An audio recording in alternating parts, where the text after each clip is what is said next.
Assalamualaikum warahmatullahi wabarakatuh. Nama saya Arya Kusuma dari kelas 11 TOI. Kali ini saya akan menjelaskan tentang limit switch. Limit switch merupakan saklar atau perangkat elektromekanis yang mempunyai tuas aktuator sebagai penggerak dari posisi NO ke NC atau sebaliknya.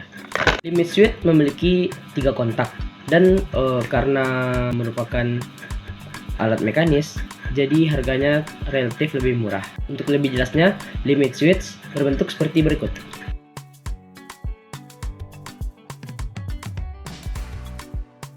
Jadi bagaimana limit switch bisa bekerja?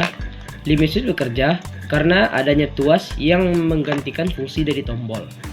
Prinsip kerja limit switch sama dengan saklar push on, yaitu akan terhubung ketika katup ditekan dan memutus ketika tidak ditekan.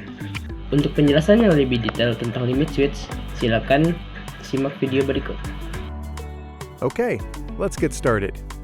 A limit switch is an electromechanical device operated by a physical force applied to it by an object.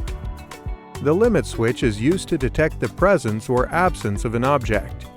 These switches originally used to define the limit of travel of an object, and as a result, they were named limit switch. When you open the fridge door, a light comes on inside. How does that happen? Yes, you guessed it. A limit switch is used to detect if the fridge door is open or closed.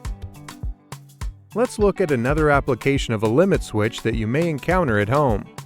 On many overhead garage doors, there is a limit switch that stops the movement of the door when it reaches its fully opened position. All right.